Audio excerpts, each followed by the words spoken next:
Our chalice lighting words are by Pema Chodron. It's called The Widening the Circle of Compassion. We light this chalice to affirm, only in an open, non-judgmental space can we acknowledge what we are feeling. Only in an open space where we're not all caught up in our own version of reality can we see and hear and feel who others really are, which allows us to be with them and communicate with them properly.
Good morning on this beautiful Sunday in the warm days of summer. I'm Martha Sinkula, and I'm your service leader this morning, and welcome to the Umpqua Unitarian Universalist Congregation. Our speaker this week is Michael Wheeler. He'll be available after this service for an after-sermon Zoom discussion beginning at 11:15. Email invitations with links to the meeting are sent out between Friday and Sunday mornings, so take a look in your inbox. If you have not yet used Zoom, Google the Zoom free video conferencing tool and download the free app. You can do this on your phone, your tablet or computer. Follow the prompts and then you can join us. Otherwise, these discussions are recorded so that you can view them anytime on YouTube, just like our services. Links to all services are in our weekly UmQuest newsletter, where you can click on the links to get to the services right away. We thank Michael Wheeler and Lucy Swangham for their work on producing these videos for our services each week. It's important to make every effort to stay connected with one another during this physical separation. Please call and check in with members of our congregation that you know, or maybe that you've only seen a few times. Go through your directory and see who you maybe would like to talk to. If you know how to find us on YouTube, help others who might find it difficult to do so that many of us as possible can participate in our services. And, of course, since you're using the YouTube to view this service, you can also click on the red button that says subscribe. This will make it much easier to find us each week, and actually anywhere.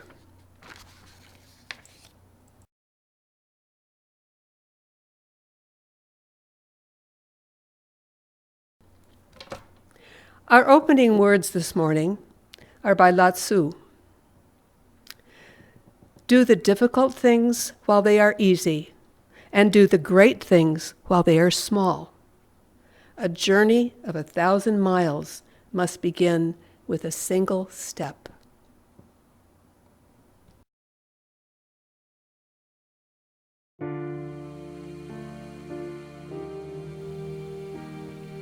Now's the time in our service for our meditation. And as we take a slow breath in and a slow breath out, let us gather our energies as we participate in our three-part meditation. Listen to the words, spend some time in silence, and enjoy the music. The words are by Tagore, and it's called Gitanjali. Thou hast made me endless, such is thy pleasure. This frail vessel thou emptiest again and again, and fillest it ever with fresh life. This little flute of a reed thou hast carried over hills and dales, and hast breathed through it melodies eternally new. At the immortal touch of thy hands, my little heart loses its limits in joy, and gives birth to utterances ineffable. Thy infinite gifts come to me only on these very small hands of mine. Ages pass, and thou still pourest, and still there is room to fill.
Our speaker today is Michael Wheeler, our Director of Music here at UUUC.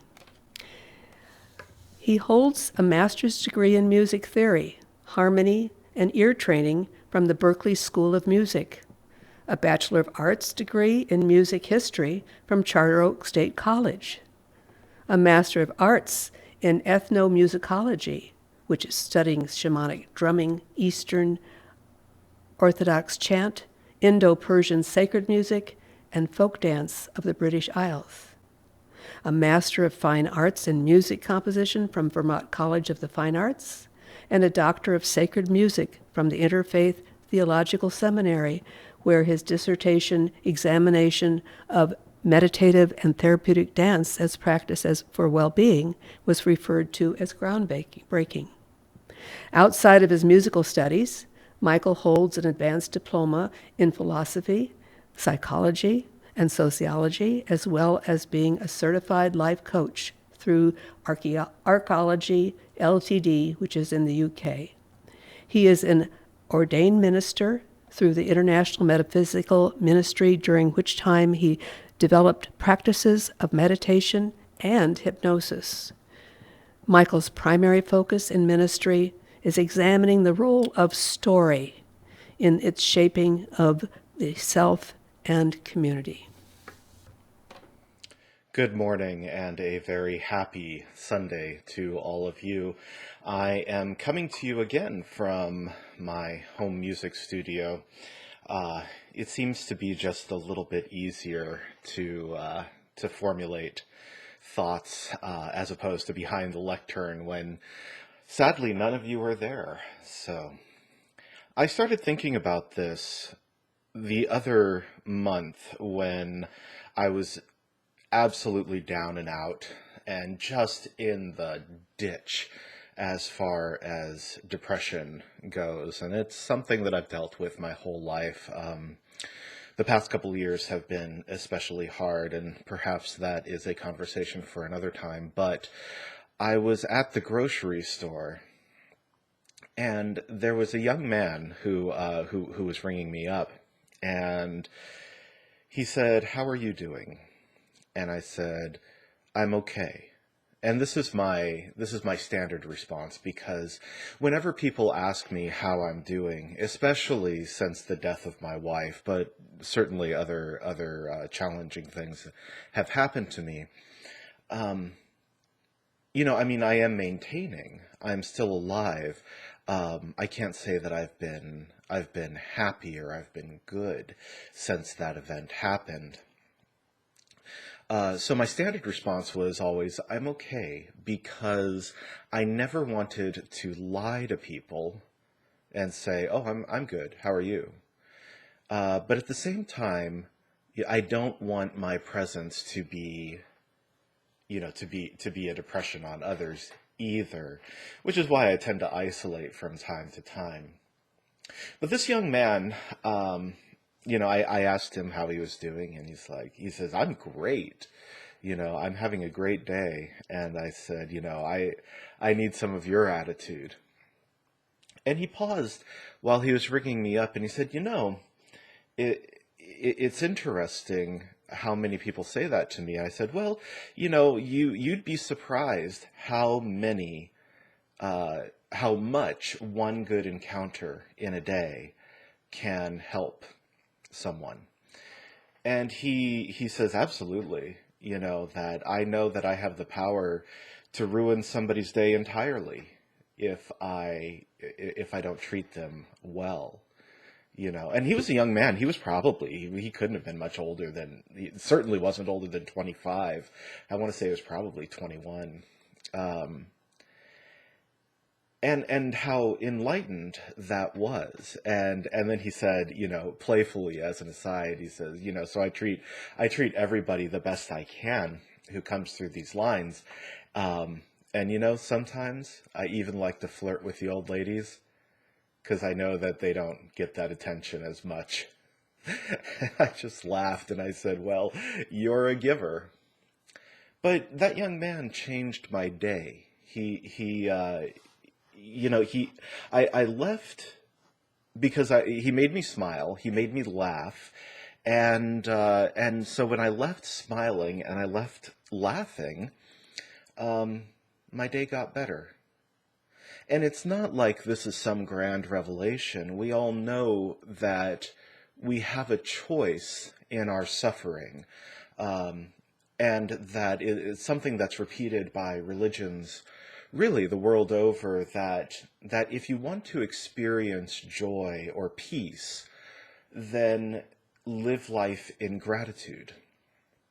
It's something that I tried to get across when I was talking about the story of Job, and his trials. That can you? I called that sermon "Radical Gratitude," but can you be grateful even in the midst of struggle? Can you be grateful for the struggle? At that moment, I was grateful for the levity that that young man brought me. So there's a balancing act that goes on, right? Can you be grateful for the struggle, which in theory helps to make you a stronger, more compassionate person? But can you be grateful for the relief of that struggle?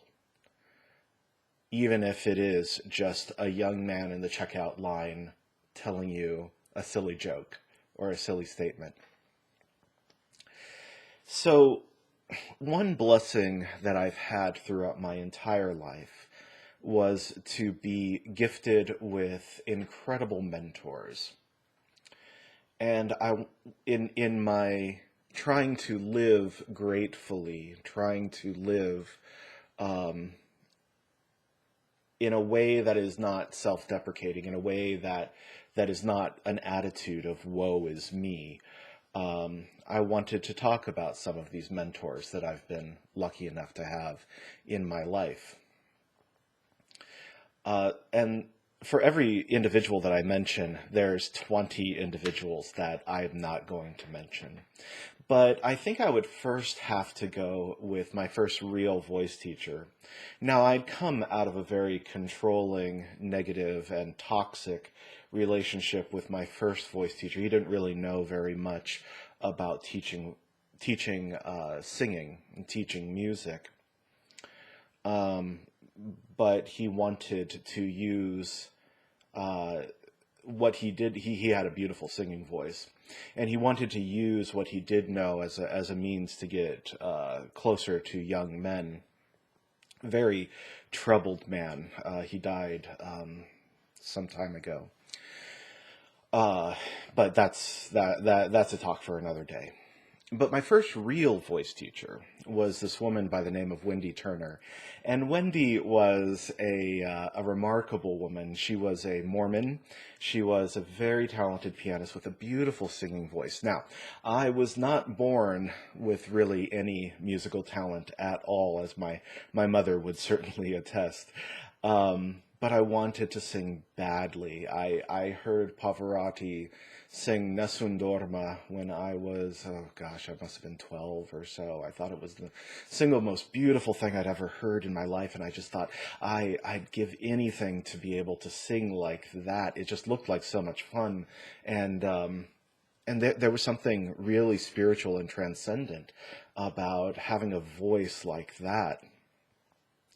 But I was for all practical purposes tone deaf, meaning I would hear a note and I'd try to sing that note and my voice just wouldn't match the pitch at all. Of course, I've learned a lot since then, but so I worked and worked and worked at singing, and so I went to Wendy, and I to this day I remember our first lesson. I think I was 13 years old. No, maybe I was 14. I think I was 14 years old. I think I was in 8th grade. And I sang a little bit for her. And she looked at me and she said, I've heard great people sing and I've heard awful people sing. And you're not awful. And, it seems like such a, like that's the best she could come up with. But actually, there was so much comfort in that. And here's the thing, she gave me hope. She gave me hope that I could improve if I stuck with a practice schedule and took the lessons seriously. And I did. I practiced for an hour every single day, an hour on my voice for the next 4 years. And I worked and worked and worked. And I still don't believe that I'm a great singer, but I can sing. And I also know that not everybody likes my voice, but there are some people who do. And that has become a great refuge for me in my life. And really, she gave that to me. Wendy gave that to me. Um, it was an incredible gift, you know, and isn't it's so amazing because it's not like, I mean, she gave me time. She gave me time. Of course, my family paid her, but I think they paid like $10 for a half-hour lesson, and what is that experience worth to me now when I look back on it? Because she wasn't only a great voice teacher. We would have conversations about she loved film, and she recommended movies to me all the time, and and we would be singing art songs, from mostly from like English poetry, because getting the hang of singing in different languages is kind of like a next step. It's a step beyond, the basics. But she would introduce me to poets like Shelley and Alfred Lord Tennyson and Walt Whitman and Christina Rossetti, and by proxy Dante Alighieri Rossetti, some of my absolute favorite poets. And when I got interested in composition and I wanted to write songs, those were the poets that I went to first. And I don't think she ever knew that. I don't think I ever told her that so much of the literature and poetry that defined my young life really came from her. I can already tell that this sermon might go too long if I go into that much detail. Of course, again, in my young life, I had a piano teacher, Jean Bechtel.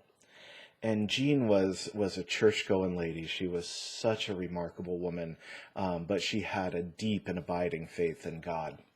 And her eyesight was failing towards the end of her life. She was quite elderly at the time that I got to know her. And she lived in a trailer, and she was a chain smoker.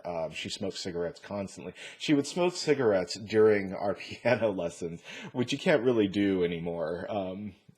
There's not a parent alive who would walk their child into the cigarette smoke filled room while you try and teach them piano.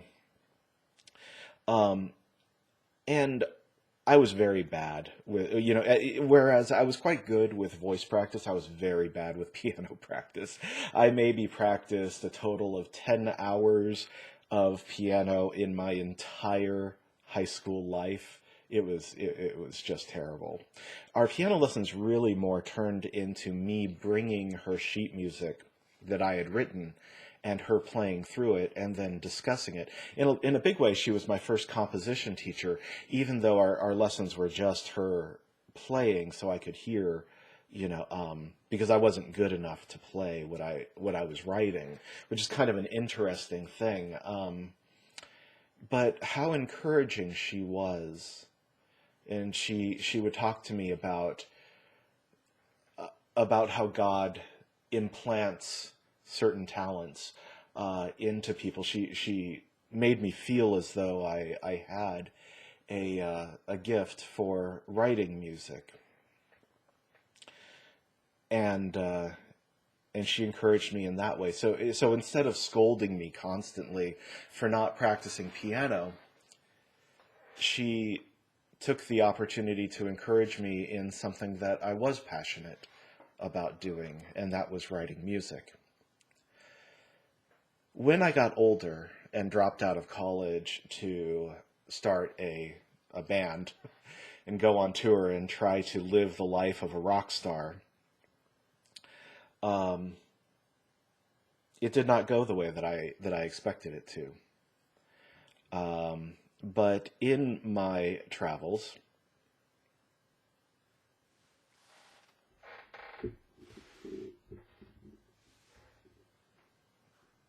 sorry, I had to fix the microphone. It was falling. I met a gentleman by the name of Syl. And Syl was a really interesting guy. Syl was a former Black Panther. He was a Vietnam veteran who suffered tremendous PTSD, and as a black man living in the 1960s and 70s, as a young man, he harbored a lot of anger. And finally, we talked. We would have long conversations, because the way that I got to know him was he actually would sit in on with my band from time to time, playing saxophone, because it was loosely jazz based pop music, and sax worked really, really well with that style of music. And he would sit in. Eventually, he joined the band, and he was a remarkable player because his brain worked fast enough on the sax, but he was slow in just about everything else. And I don't mean that as an insult. I just mean he was slow to speak. He was slow to act. He was slow to, but yet he had such a great command of a room when he was there, that he didn't really have to say very much in order for people to for people to listen. And again, it's a story of deep encouragement, because even though I was this white kid from the suburbs, he thought that I could, well, he didn't think that I could make music. He believed deeply that I could make music that could appeal to all people. And he was very happy to play my music. And he was such a remarkable man in that there was that hip hop, jazz, to him, had no color.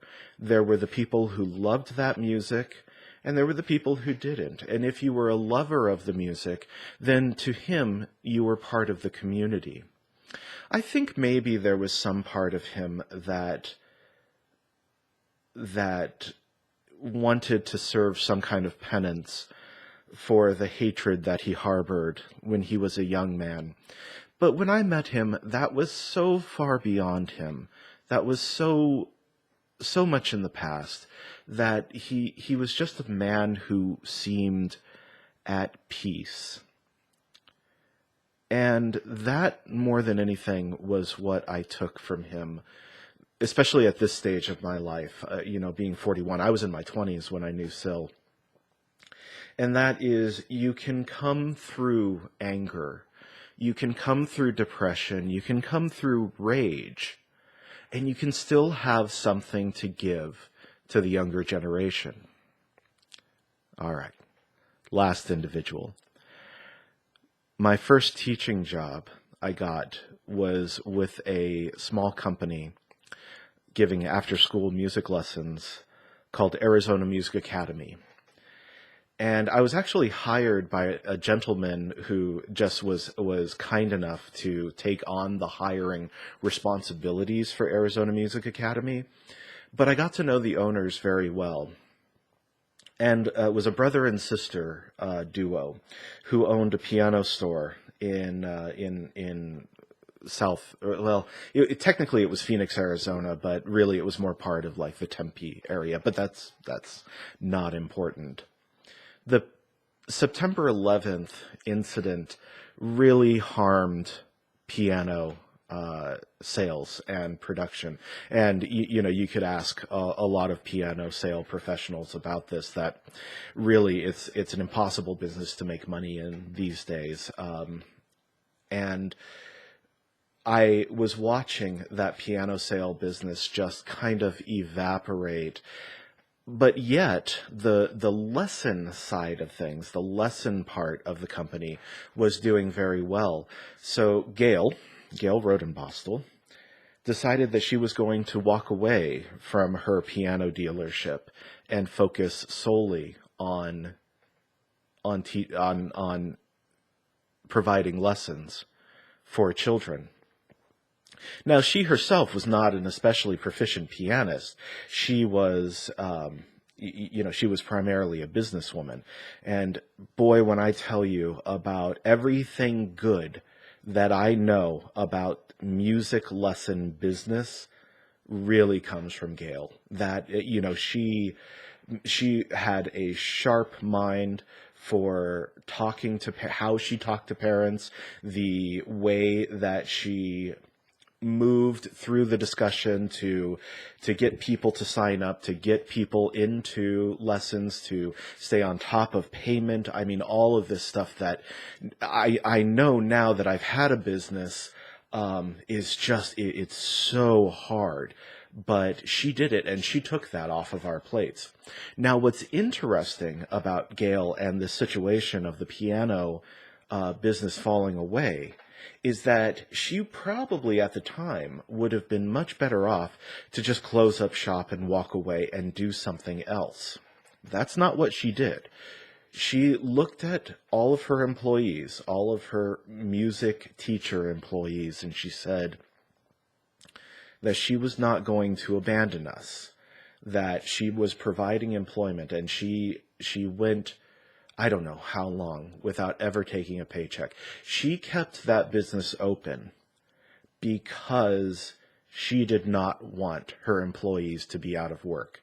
She cared about us that much. And she sank everything she had, effort-wise, money-wise, into that business. Now I think they have 3 locations and over a dozen employees. It's just a remarkable success story. But in that moment, she decided that she was going to maintain her business. Certainly she had a passion for it. She had a passion for that business. But I think first and foremost, she felt like she had a duty to her employees. And that's what I took from her, is that you have the deepest obligation to those who are underneath you. And that's what a real leader is. And really from her, I learned leadership, maybe more so than anyone else, is that a leader sacrifices. Leadership is a burden. It's a responsibility. And yet at the same time, it's a privilege. But leaders eat last. And she definitely ate last for a long time. And it's only, again, in my later life that I know how much that meant to me. So what does this all mean? The role of mentors and important people in our lives who come into our lives and they change us. They change us for the better if we let them. They change us for the worse if we let them. But everybody is a teacher to us in some ways, hopefully teaching us how to be and occasionally teaching us how not to be. One of the interesting studies that I've been really into lately is the range of discussion in the science community going around IQ and the heritability of IQ, meaning how much of IQ is genetic versus how much of IQ is environmental. And it seems like the comfortable consensus is that about 80% of your IQ is genetic, and that remaining 20% is environmental. But it's not environmental in the sense of like, did you go to a good school? Were you raised in a good neighborhood? Did you have 2 parents at home? How many books did you have at home? All of that stuff is really, really important. But the more important aspect is who has impacted your life. Those random mentors that come around and inspire you and lift you up. Of course, if I was an atheist, if I didn't believe in things like fate or a grand plan, and to be honest, I'm not sure how much I do. It's not really that important. But certainly I do believe that luck exists.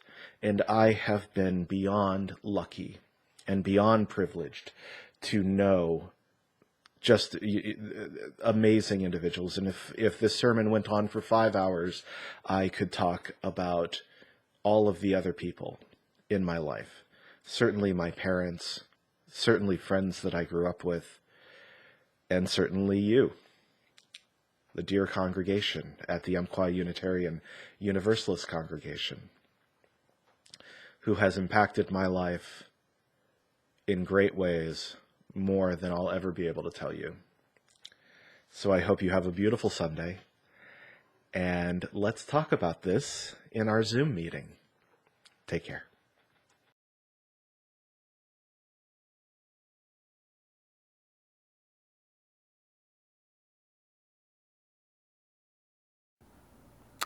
Our closing words are by John C. Maxwell.